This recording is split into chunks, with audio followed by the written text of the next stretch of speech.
Welcome to Basic Folk. This is a podcast featuring honest conversations with folk musicians.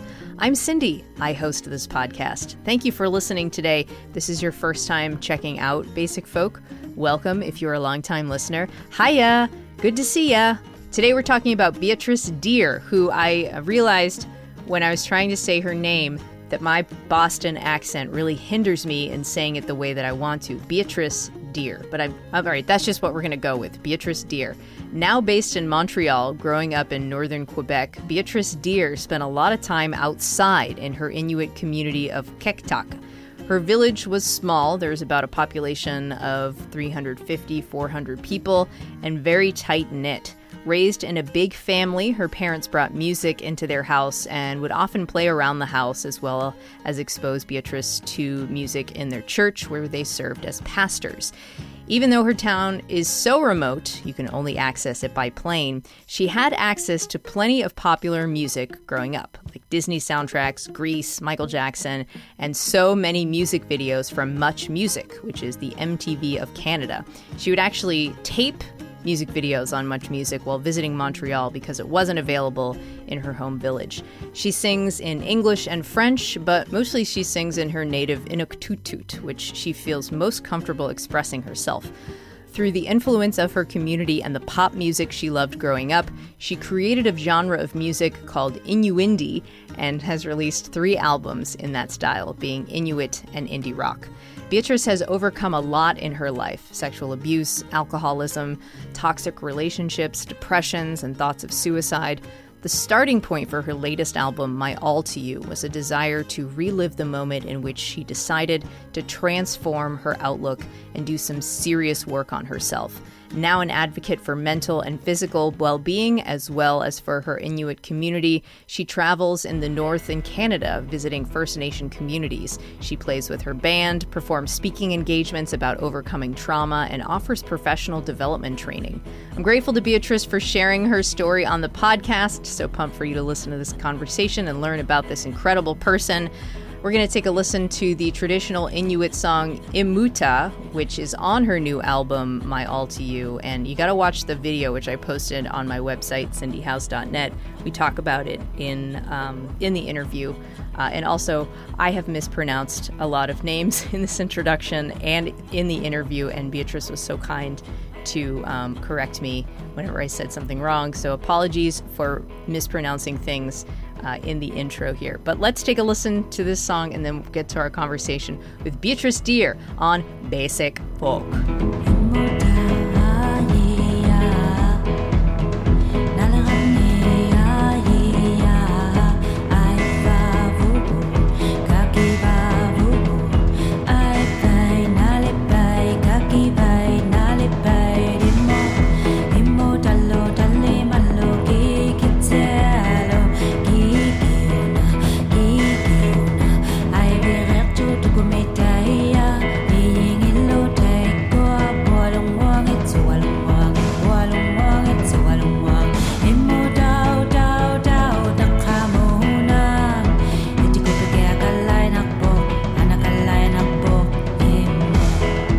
Beatrice Deer, thank you so much for talking to me today. It's just so nice to have you on the podcast.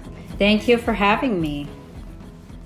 You're a Montreal-based songwriter who originally you're from the Inuit community of Qeqtaq? Qeqtaq, which is a small village it's very north. Yeah. Like very northern point of Quebec. You have lived in Montreal since 2007, but you're still very connected to your home. It's a huge part of your musical identity and personal identity. The village has a small population of around 400 or so. Mm-hmm. It's basically Arctic, although I looked up the weather today and it was like in the 50s Fahrenheit, which must be nice at this time of year. There's no snow up there. And it's only accessible by plane, which I don't know if you've even been able to go up there during the pandemic. I was thinking about that. I haven't. I'm not able to go. Yeah, it's a very small town and it's been a warm summer. My family's been telling me that it's been super warm, and there's a lot of plants, more than usual, that are growing, and it's been raining more frequently than usual. Is that kind of alarming in the sense of global warming? Yeah, global warming is very evident in the north, more so seems like than the south here. We see more species that are not natural to the environment.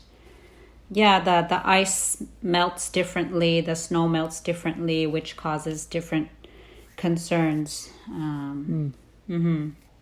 Growing up in your village, what was your normal?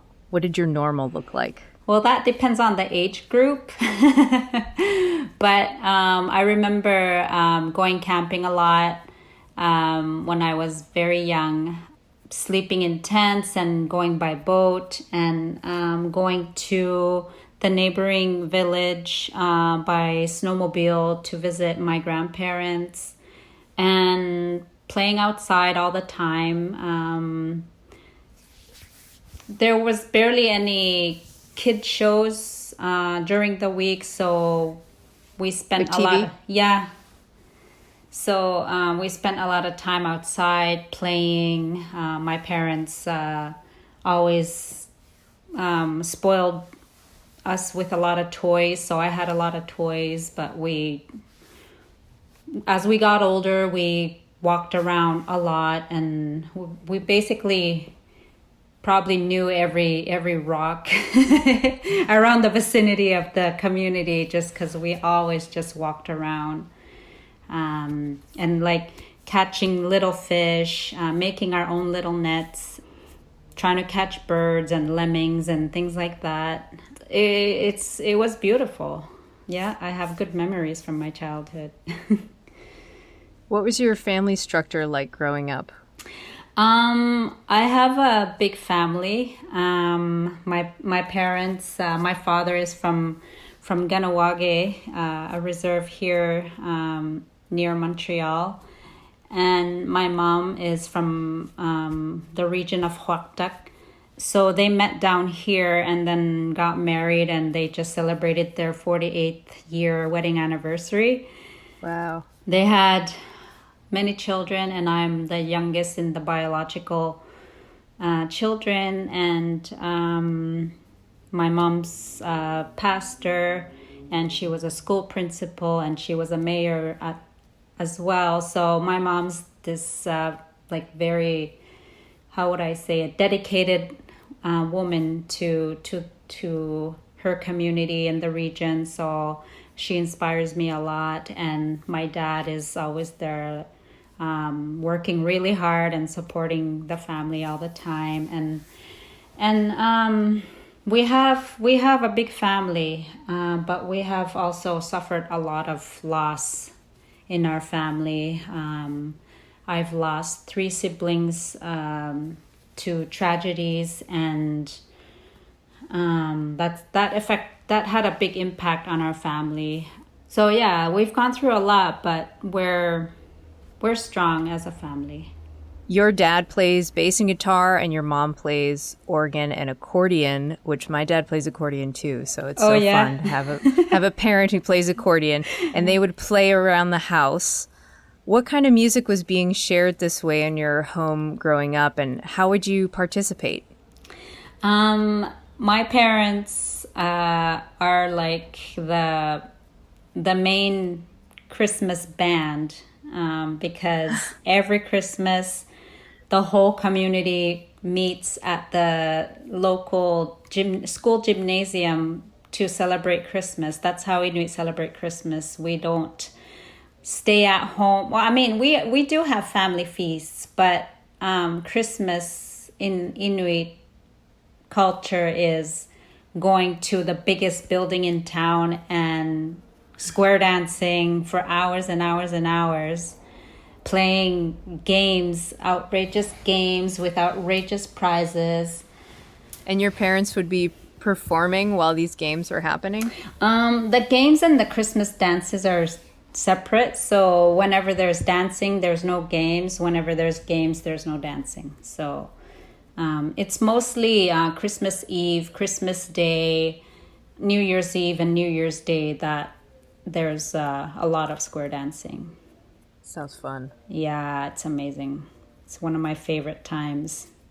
Growing up, you were interested in popular music. Like, I read that you really loved the Disney songs, and I think we're the same age. So, like, grew up during the Disney Renaissance, which is pretty great. Also a fan of Grease and Michael Jackson, the Moonwalk. Yeah. How did that kind of like popular music resonate with you differently than the music that you were hearing at church and then at those Christmas dances? Well, at church, the songs are more.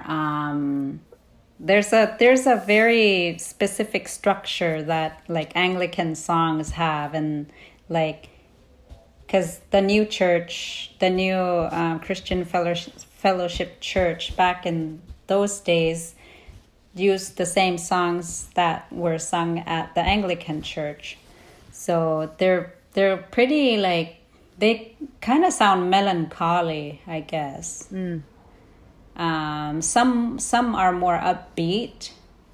I mean, they have very like strong meanings, but when I was a child, I didn't understand the meaning behind the songs, so they just sounded really serious to me.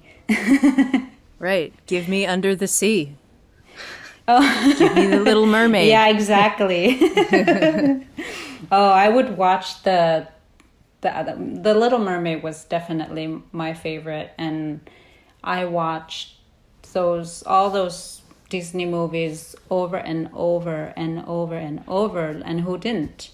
And then accordion music is like the same accordion songs that just never ever get old. Like no matter how many times in my 37 years that we celebrate Christmas, it's the same accordion songs that just bring you to your feet and you can't just sit down, and it's such a joy to dance to accordion music. When you were maybe a little bit older than you were when you were watching The Little Mermaid over and over again, you were really into Much Music, which is the MTV of Canada. And it was not available in your village, but you would watch it and tape it when you would visit Montreal. What would those recordings mean to you when you would get back to your village? I remember being so excited to show my friends what Much Music is. Were you the cool one that went down to Montreal? Yeah, I must admit. When I got home, I would play them over and over again. I loved watching Green Day and Bush singing Glycerine. He's still, yeah. Probably some Sarah McLachlan. Oh yeah, very much. The Canadian content. Yeah. So I always looked forward to coming down here and recording more tapes. I remember making those types of tapes too, because we did not have access to MTV. So every time you go over a friend's house, you have to tape it, and they're just so precious, every time. Yeah, the mixtapes too. Yeah. You've always dreamed of being a performer on stage, and were particularly interested in singing, and I wanted to know if you could talk about what you liked about singing and what the evolution of your connection to singing and to your voice is like. I can honestly say that there is absolutely nothing compared to singing on stage. I mean, not just on stage, but I say stage because that's where the best sound is, where it's amplified and it's all around you. And when the band is just on point, there's just no other words. It's the best place where I can be. And I'm not anywhere but the music. Like I'm just, I don't think about anything else. I forget what's happening around the world, what's happening in my life. I'm just singing. Is it like transcendent? I guess that's what transcending means. It doesn't happen all the time though. I mean, but when it does, it's like, it's the most amazing thing I can ever feel. And that's why I love it so much. And that's why I keep doing it. And that's why I want to keep doing it, because it's just so amazing. Your cousin, Jaji, is that how you say his name? Yayi? Yahi. Yayi. Yeah. Do you have a close relationship with him? Yeah, we're still close, but we were very, very close when I was young, like when we were young. We became really good friends when I was like 14 until he moved away, I guess. Yeah, we're still very close. We're still in contact. We talk regularly. Not as much as we used to, but we're still very, very close. And just to give some background on like the Wikipedia page for your village, there are 2 notable people listed: yourself and your cousin, who is also a musician. Really? There's a Wikipedia page about that? Yeah. It says notable people, and then come to find out you're cousins. And you seem to be around the same age.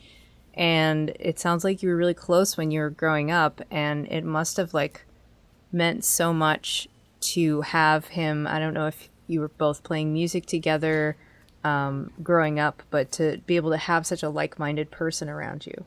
So we started practicing music together, and that's where I first wrote my song, was with him. So we wrote a couple of songs, and we practiced together, and we performed publicly together for the first time. And the rest, at the hockey game?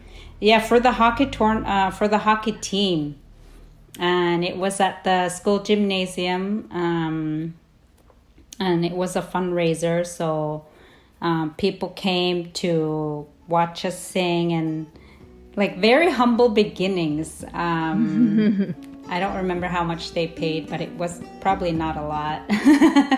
Like homemade posters and no stage, just on the floor with a mic stand, and that's where it started for me, I guess.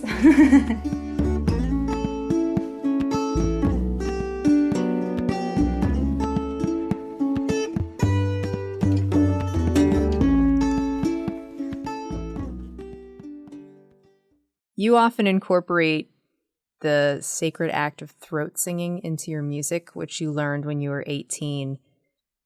And it sounds like there is a really complicated history of throat singing in your community. But for centuries, it had been a simple rhythmic imitating game between 2 women. So can you talk about the history of throat singing in your community, the significance of it being something that women specifically did, and why you will politely turn down requests to teach it outside of your culture? So much was stolen from our culture through colonization, and since colonizers came to our lands, our people have been so oppressed, and the oppression continues today. The systemic violence continues, and because Inuit are so resilient, some of the practices that were not allowed a long time ago are resurfacing. And throat singing is one of them. And it was in the 1970s that an elder from Puvirnituk that took the initiative to bring it back, and he he kind of, I don't want to say order, but he kind of very sternly told the people that throat singing needs to come back before it's forgotten. So that gave the courage to the old woman who knew how to throat sing but kept it a secret, to come out and teach the younger generation. That's around the time where Inuit throat singers started to travel to different countries to perform.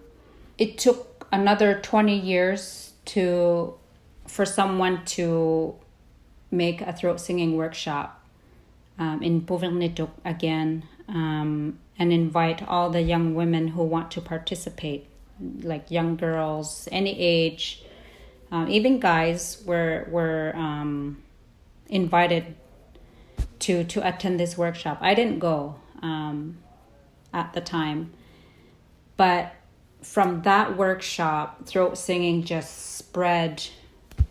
And when I was a teenager, it was rare to meet a throat singer in my town and the neighboring communities. But because of the women that participated in that workshop in the 90s, them teaching other girls, and then those other girls learning from their grandmothers and things like that, it started kind of spreading.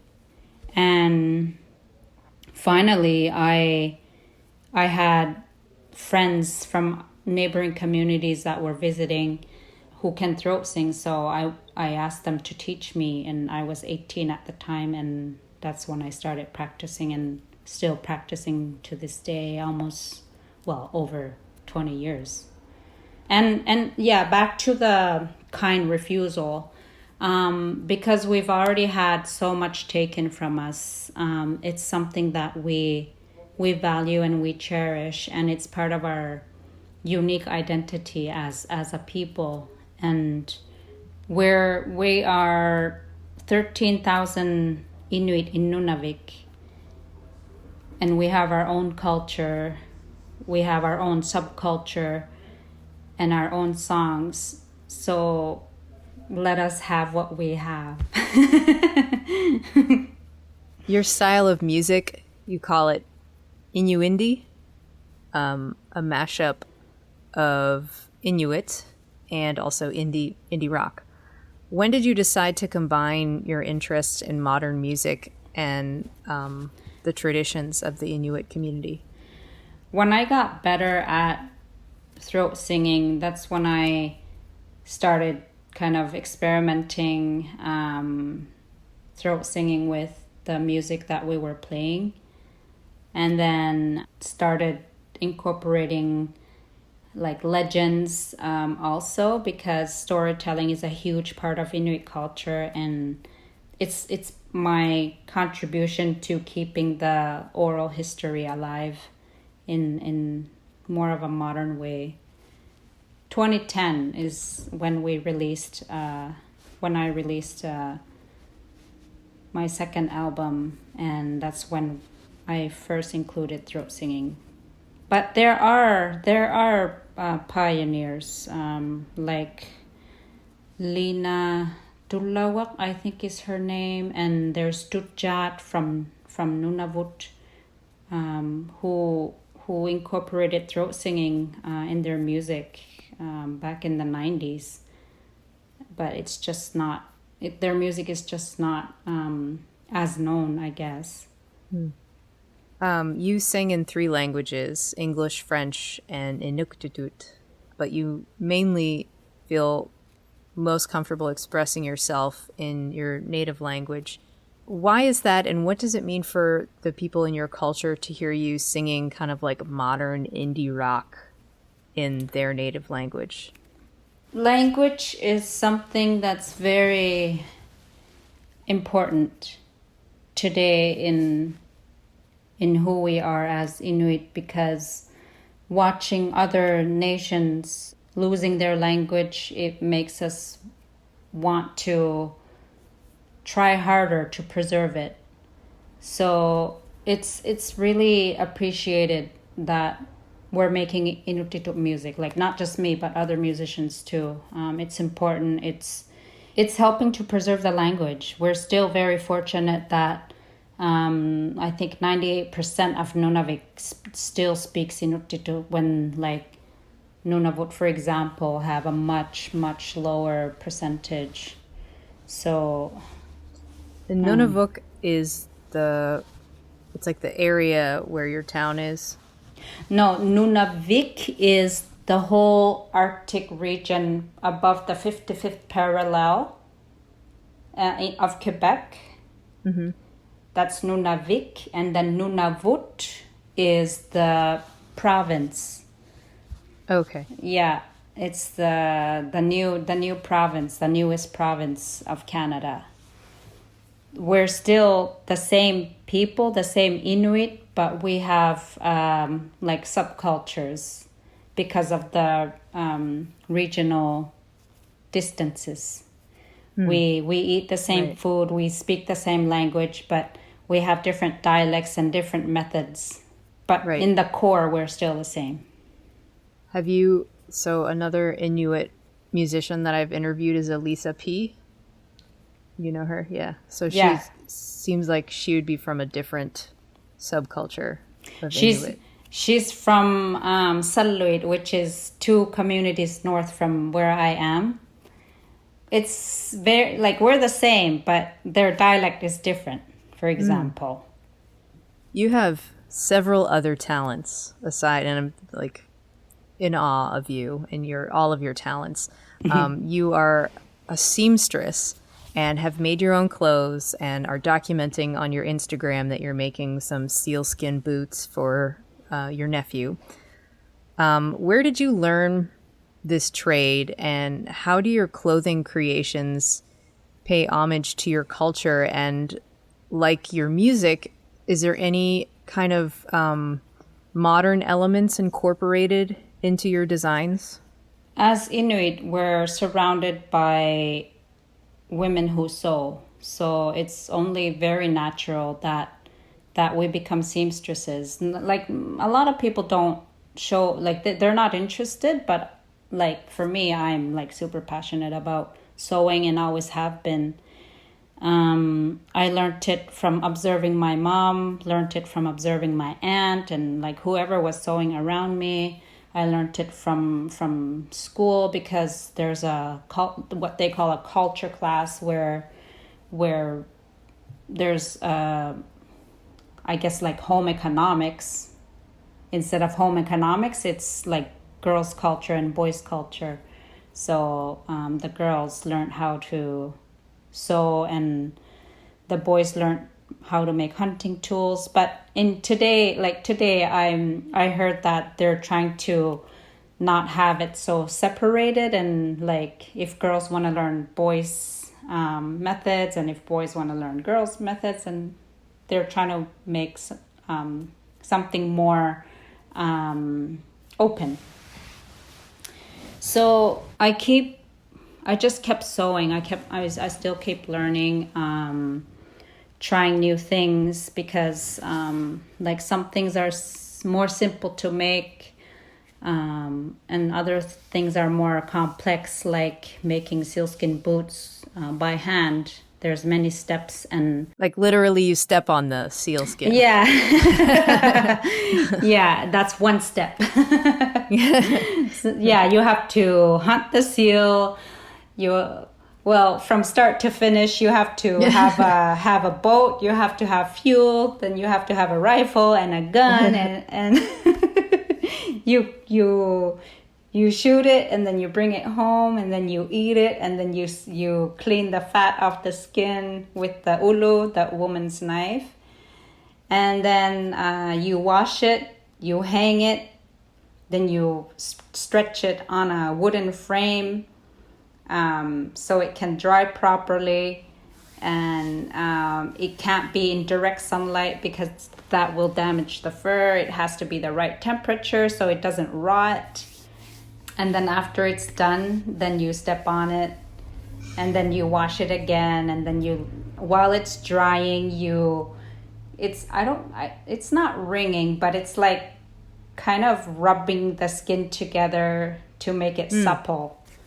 And then you cut it, and then you sew it, and then it becomes your boot.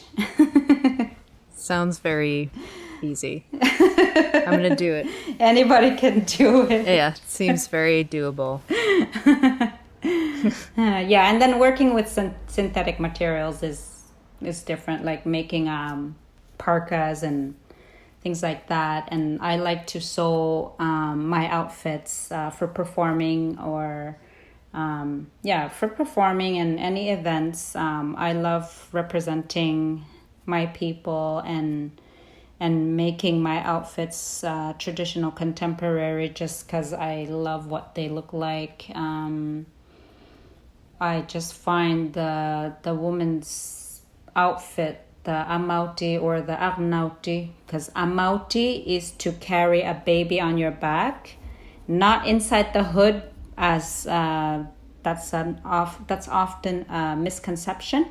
There's a pouch and then there's a hood.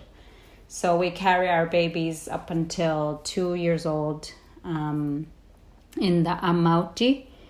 And then the arnauti is the version where there's no pouch for the baby. And that was the traditional coat before colonization. So I just love the shape, like the back hem, or the whole hem actually. It's just very, very feminine.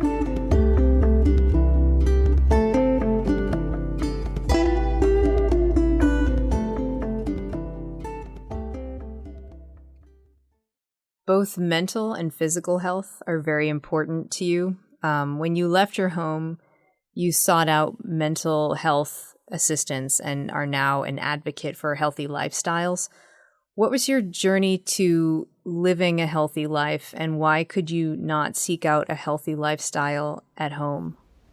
Because there wasn't any resources to get any help for me. I was a very troubled young woman, and there wasn't any therapists, no counselors, and the social worker who was there, because each community has a social worker, didn't know how to help me because she's a social worker and she's not a psychologist. And not just her, like there was many other social workers before her, because there's such a big turnover rate with the social workers and healthcare workers. I had so much trauma that I was very broken, and that's why I wanted to move to Montreal so that I can get professional help. And it took me a long time to understand why I was the way I was, but with consistent therapy and counseling, I've come to learn a lot of things about myself and about how people who've experienced trauma can be like. I've experienced it myself, and then my kids grew older, and then I watched them and see how affected they were, and then so I pay attention a lot to emotional well-being, and like not just emotionally but physically as well. So that's my focus in life, and I just want to help spread hope, because if I can overcome and heal and be a better person, then anyone can too. Speaking of, today's my 9th year of sobriety. Congratulations. Yeah, thanks. I'm very happy about that. It seems like you have really done a lot of work and have experienced a lot of personal growth. And like you said, you just want to bring hope. And it sounds like you do so much work within your community to help bringing attention to suicide awareness and prevention in Indigenous communities. You speak openly about your experiences with suicide and depression. How do you see your openness and honesty helping others? And how does it further to help you talk about your experience? I find it's important to be honest and open, because there's so many people that feel like they're the only ones going through what they're going through, and there's a lot of shame. There can be a lot of shame associated with it, and that further isolates an individual. And when someone commits suicide, it's devastating, because that person didn't get to see their own potential. When all their, not to minimize the situation, but when the only problem was that they just didn't understand that it was the pain from their traumatic experiences that led them to not want to live, not feel worthy, not feel important, not feel loved. And that's the trauma. That's the untreated trauma. And it's so devastating when that person didn't realize that there is hope, that it doesn't have to be that way. You just need to realize that it takes a lot of work, yes, but it doesn't define who you are. You're like, we're all born with a purpose. And it's so sad when someone ends their life without realizing that there's purpose. The starting point for your latest album, which is your fourth record, beautiful album, by the way, it's My All to You. You started making this record as a desire to relive the moment when you decided to transform your outlook and do that serious work on yourself. What was that moment like for you? What emotions were kind of coloring your world at that point? That moment where you kind of touch that maybe there's something more to life. That maybe life doesn't have to be depressing all the time, sad all the time. And then when you taste that bit of joy, and then you understand that, oh my God, there's more. There can be more to this. And then you start figuring out, oh my God, I have a calling. Oh my God, I have a purpose. Then you don't want to die. You want to live, and you want to tell everyone else that they got to live and find their purpose. Then you're unstoppable. I've gone through some like pretty dark times myself, and then coming out of the dark times, I don't know if you experienced this, but like I could like hardly stand myself with how much I wanted to tell people about how like wonderful the world is, and that the universe is inside of us, and that we're all connected, and but it seems like I just get annoyed with myself pretty often. I feel like the way that, and I'm sure other people were not annoyed with me, but just like looking back on it, it was like the only thing I ever wanted to talk about. But yeah, it's like, it is like an overwhelming feeling, and you just want to tell everybody. Yeah. But that's beautiful. Yeah. Yeah, that's why I write songs. Seems like a good practice. Yeah.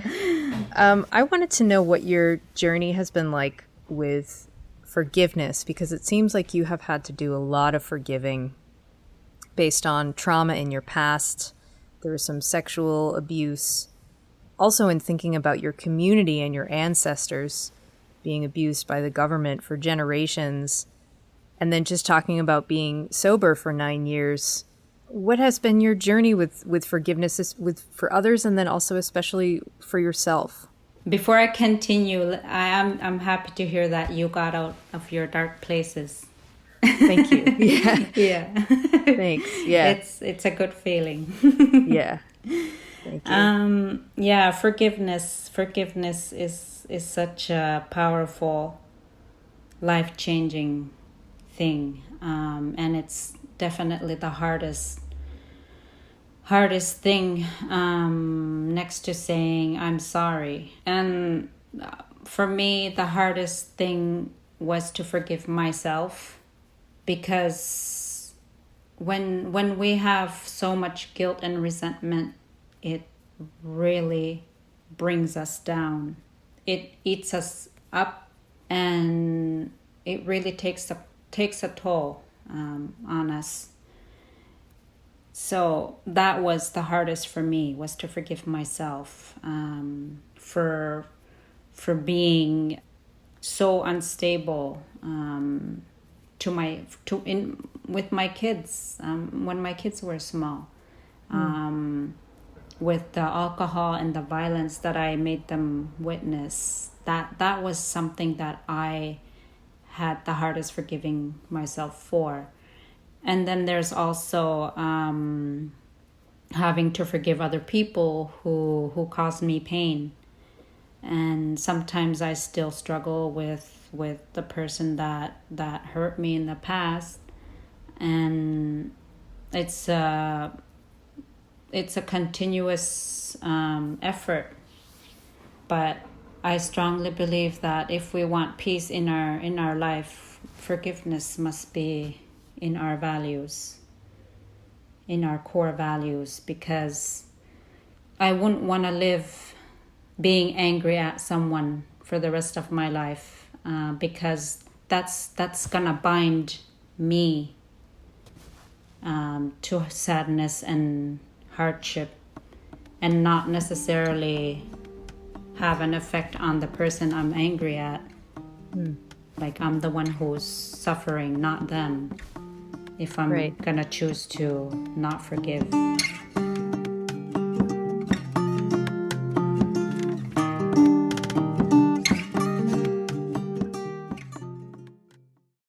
Now I want to talk about your video for the song Muta? Imuta? Muta, the traditional Inuit song. So let me set the scene for those who have not watched this video, and I will definitely post it on my website because you got to watch it. You're visiting your town, you arrive by plane, and you're hanging out with members of the community, and then you go to the local school, and you're in what we have been talking about, the school gymnasium, the school auditorium. You're playing for all the kids who seem like beyond pumped to have you there. You are a rock star. Your band is also there, and you play a concert for the kids, and it's this traditional song, and they all know the words, and your band looks so pumped to be there, so stoked. And then there's clips of you and the band showing the kids the instruments. Looks like you're teaching them some things on guitar and drums. And you had a quote about this video: "I want the world to see the warmth of my community and the people in it. I want them to see themselves on a music video and realize that fun projects like that are possible to do." Can you talk about the experience of filming that video, the feeling you got during the production, and also how your bandmates had been feeling? Had they ever been to your village before? Yeah, my band, I've been playing with my band for 8 years now. We before COVID, we traveled often to the north, to the different villages, to different events and festivals. They love the north. They really love the north. It's always a great experience when we go up there to perform. The kids were so happy, and to make the video, we had to play the song. I think we did it like 4 times a night. We did it in 2 nights, and we played it like I think 4 times, and they were just the same energy the whole time. They were on 10. Yeah. They were so happy, and the kids, when we were showing the kids the instruments, that part is part of our project was to teach like little music lessons to kids, and that was done at the church, because in the north there's not a lot of facilities that are available. So we approach different organizations, and they're always happy to support different projects. And we need more fun projects to uplift the spirits and kind of forget about the day-to-day challenges that are up there. So yeah, the kids, that media always portrays really bad stuff about the Inuit and things like that, when there's so much richness and beauty and love. But honestly, there's also a lot of hardship that stem from different traumas from colonization, and we still need to work on that. Speaking of, you participated, and I'm not exactly sure if you have done this recently or if this was a few years ago, an exhibit at the National Museum of History in Gatineau, Quebec, called The Red Dress, which was in memory of the missing and murdered Indigenous women and girls, which seems like such a terrible, long history, unfortunately. For those who are not familiar, can you talk about the inquiry and also the symbolism of a red dress in Indigenous communities? The inquiry was to really find out what's really happening in the Indigenous communities, because there's a high rate of murder amongst Indigenous women and girls, and the missing, and it needs to be known that these women, these girls, haven't been prioritized because of their race.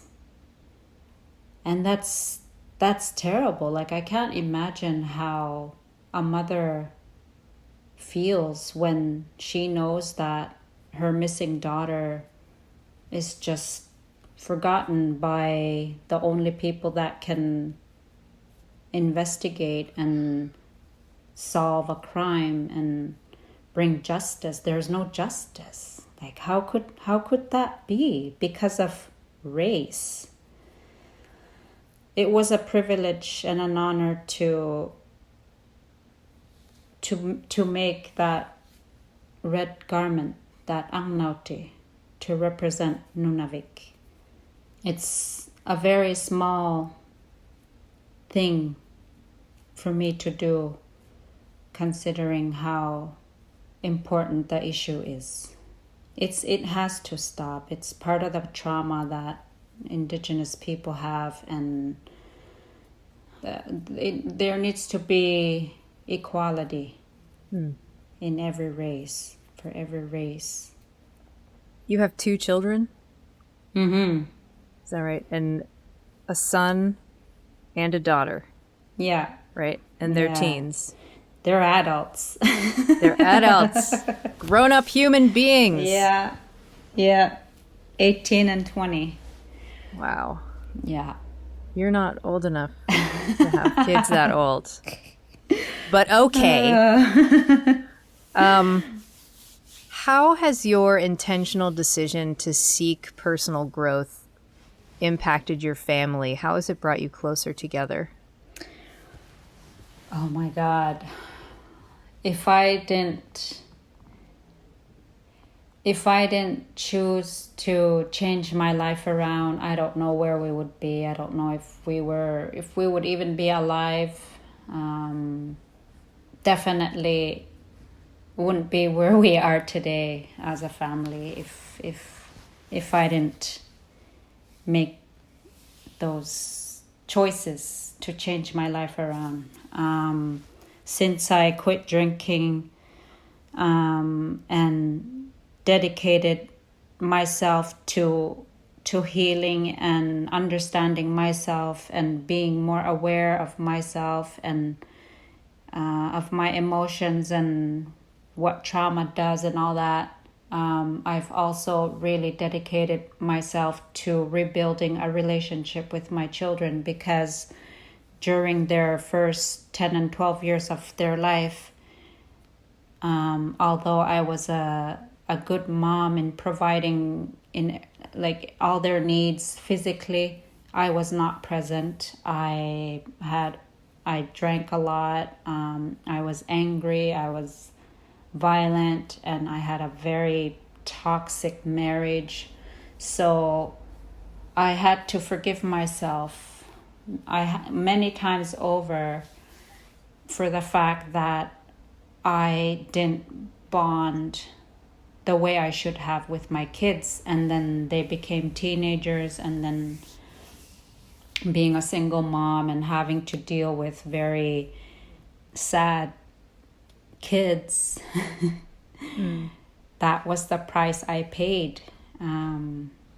But I did my best, and I'm still doing my best to be there for them, to support them, and I'm really glad that they themselves sought counseling. Not because I forced them to. I tried to force them in the beginning, but I understood that you can't force anyone to go into counseling. And then when they matured and understood that counseling helps by observing my change, because it's the actions that speak louder than words. And that sounds cliche, but when I understood that, that really touches me on a deeper level, because we're living it. So I'm so grateful that my kids are stable. Like everybody else, we have our ups and downs, and they do too. But I'm just so grateful for the things that they experienced in their young life, all the traumas, to be where they are today. There's no words for how grateful I am. I found your daughter's Instagram too, and she's like an awesome artist. She is. She's blooming. And she's a tattoo artist as well as a painter. And I wonder how, as an advocate for the Inuit culture, how you have intentionally worked to pass that culture onto your kids. That was cultural identity is something that I had to sacrifice as a parent in order for my kids to have a healthy emotional life. Although I didn't understand it at the time, when we moved, I knew that I needed to get my butt out of Huaktak if I want to get any help at all. So I understood at 23 that I need to get my family out of here, because if I have to take care of a family, I have to take care of myself first. And the priority when we moved was we only speak Inuktitut to each other at home, because we're going to be in Montreal. No one speaks Inuktitut except a few family members who live here. Because I do have family members here, and none of their kids, they all understand Inuktitut, but they don't speak it. And I know a lot of people who have grown up in the South who are Inuit who cannot speak Inuktitut, and it breaks their heart. So I made that promise and rule in our household: we only speak Inuktitut. So even if they grow up here, they speak Inuktitut, and I'm so proud of that. Their Inuktitut is not perfect, but they speak it, and they can always work on it to improve it. So I'm proud of that. And I've always made sure to show pride in our culture, and for them to be proud of their name and to correct people if they don't pronounce their name properly. So they just follow, like all children follow their parents. They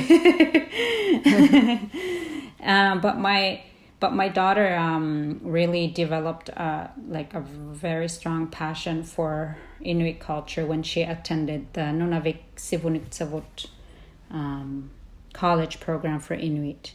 Okay, a little bit of fun here. We do something on this podcast called the lightning round. Oh, yeah. Oh, my God. You ready? There we go. Beatrice Deer. Wait, why am I saying your name like Beatrice? Oh, I know why. Because I am from Massachusetts, and we add and drop R's. Oh, Beatrice yeah? is how you say. Really? Is how you say it. Yeah. Yeah. So that just came out of my mouth. It's like my dad is saying your name. Beatrice. Beatrice Deer. You've got too many R's and lack of R's in your name. But okay, here we go. Lightning round is going to be real good. Ready? Okay. What's the first song you learned on guitar? Zombie. Cranberries. Batman or Superman? Batman. What is your karaoke No, song? Superman. Sorry. Superman. Yeah. Okay, tell me why. What happened? What happened just there? I just find Batman, like, covering his face and doing the like really low talking is like, come on. And Superman was this super handsome Clark Kent, shy guy. It's pretty complex. Okay, Superman. What is your karaoke song? My band has a live karaoke band called You Rock Karaoke, and I always sing like Sweet Child of Mine. But we also play that too with our band because it's the same band. Just, it's funny. Besides now, of course, what has been your favorite age? Besides now? Yes. Now is a really good age, but besides that, being 14, yeah, carefree, no responsibilities, smoking cigarettes and walking around all night. Not a girl, not yet a woman. Yeah. Dogs or cats or something else? I'm allergic to animals, but I used to have both. Yeah, it's hard. I don't know. I used to have a rabbit too. Were you allergic to the rabbit too? I don't think so. No. What is your coffee order? Decaf flat white. That's a good one. Yeah. What are you going to eat on cheat day? Oh my God, I'm gonna have waffles, eggs, bacon, whippets, Mars bar. My aunts invited us for some goose, beluga, fish. Yeah, I think I'm just gonna eat anything and everything I can get my hands on. You're gonna get a stomach ache. Yeah, for sure. It's gonna be worth it. First album you bought with your own money? Wow, that's a good one. Maybe the Cranberries. Wow, big Cranberries fan. Ode to My Family? Yeah, that's it. That's the one. Yeah. First concert? I think it was Metallica at Parc Jean Drapeau. Last book you read? I'm still reading Where the Crawdads Sing. Oh, that's a great book. I'm loving it. I'm It's loving amazing. it. I'm a big psychological thriller junkie. What is your dream collaboration? Like with anyone known, you mean, or with anyone? With anyone. Darn, that's a hard one. It means I haven't thought about it.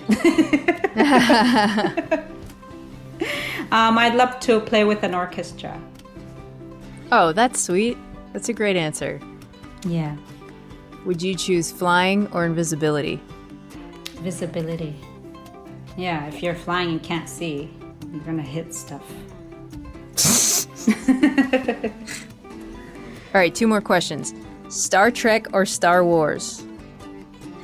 Star Trek. And the last question of the lightning round. Where is the most beautiful place you've ever visited? I think that's Inuit. It's it's the Pain River in Gangesuk. I'm gonna Google it Yeah. and look at pictures. Are there pictures online? Yeah. It's the world's best Arctic char fishing spot. one of the best, anyways. All right, that's it.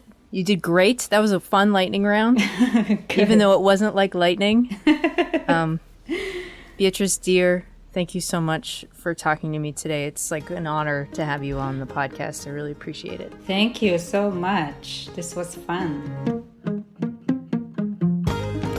Basic Folk is produced by Adam Corey and Laura McCarthy, with Adam producing this week. Our business manager is Lindsay Myers. Our music is done by Alexander Stanton of the band Townspeople. Basic Folk is proud to be on the American Songwriter Podcast Network. Lots of great musical podcasts available at americansongwriter.com. I'm Cindy Howes. If you want more information on Basic Folk, you can go to my website, cindyhowes.net. There are show notes of all 82 episodes of this podcast that I have done here with all of my friends helping me. And thank you for listening to this podcast. We'll talk to you later. Okay, bye.